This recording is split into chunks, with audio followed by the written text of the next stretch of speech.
జయశంకర్ భూపాలపల్లి జిల్లాలో urea సమస్యపైన BRS party ఆధ్వర్యంలో రైతు ధర్నా నిర్వహించారు. భూపాలపల్లిలోని అంబేద్కర్ సెంటర్లో జరిగిన ఈ నిరసన కార్యక్రమంలో మాజీ ఎమ్మెల్యే గండ్ర వెంకటరమణారెడ్డి, రాష్ట్ర నాయకుడు ఏనుగుల రాకేష్ రెడ్డి పాల్గొన్నారు. సీఎం రేవంత్ రెడ్డి రైతుల పట్ల నిర్లక్ష్య వైఖరి ప్రదర్శిస్తున్నారని ఆరోపించారు. యూరియా సరఫరాలో తీవ్ర లోపాలు ఉన్నాయని, రైతులు రోడ్లపైన పడిగాపులు కాయాల్సిన పరిస్థితి నెలకొందని విమర్శించారు. ఈ రాష్ట్ర ప్రభుత్వం యొక్క వైఖరి చూస్తా ఉంటే రైతులన్నా రైతు సమస్యలన్నా మాకేమి పట్టింపు లేదన్నట్టుగా వ్యవహరిస్తున్న పాటు రైతుల యొక్క ఆత్మస్థైర్యాన్ని దెబ్బతీసే విధంగా వీళ్ళ చర్యలు ఉన్నాయి.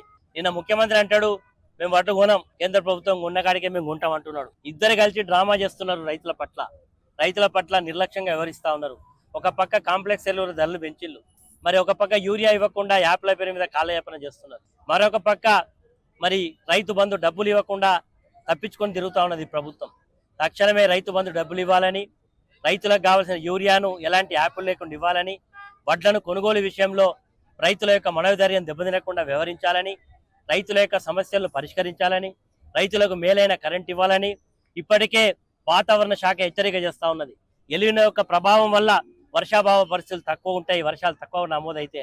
కాబట్టి పక్కన పోయే గోదావరి నీటిని, ఇటు పక్కన పోయే కృష్ణా జలాలను తక్షణమే మోటార్లు ఆన్ చేసి మరి ప్రాజెక్టులో నుండి నీళ్లు నిరుపయోగంగా పోయిన నీటిని రిజర్వాయర్లకు నింపి రైతులను ఆదుకోవాలని చెప్పి డిమాండ్ చేస్తున్నాం.